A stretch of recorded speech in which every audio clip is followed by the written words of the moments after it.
দারুণ একটি মুহূর্ত যা আমরা আগে কখনোই এক্সপিরিয়েন্স করিনি এবং আমরা দেখতে পাচ্ছি আমাদের এই গাড়িটা এবং এটা থেকে আমরা মরুভূমিতে ড্রাইভ করে আসলাম এবং এটা হিউজ একটা এক্সপিরিয়েন্স ছিল। মানে গাড়িগুলো কীভাবে লাফাচ্ছিল এখানে না আসলে বোঝা যাবে না কতটা ভালো লাগছে। এবং একদম মরুভূমি, যেদিকে যাব সেদিকেই মরুভূমি আর মরুভূমি। আর আমাদের ড্রাইভার ওই পাশে আছে, কথা বলছে, কি বলছে জানি না। পাপিয়া বলো কেমন লাগছিল?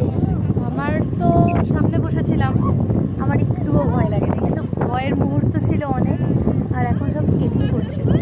ও উপরে উঠে উঠে আমরা করবো অনেক কিছু। স্যান্ড স্কেটিং বলে। ঠিক আছে, ঠিক আছে, থ্যাংক ইউ। সো এত সুন্দর একটা এক্সপিরিয়েন্স, আমি ঈশ্বরকে মহানামে ধন্যবাদ দিই যে তিনি যদি না থাকতেন তাহলে এত সুন্দর এক্সপিরিয়েন্স আমার ভাগ্যে জুটতো না। এনিওয়ে আমাদের বেশি সময় থাকলে মনে হয় একটা ওয়াশিং সং শুটিং করে নিতাম, কিন্তু সেটা সুযোগ হবে না হয়তো বা। কিন্তু খুব সুন্দর, খুব সুন্দর। দেখুন অনেক লোকেরা এসছে এখানে, আর অন্যরাও এসছে এবং খুব খুব খুব খুব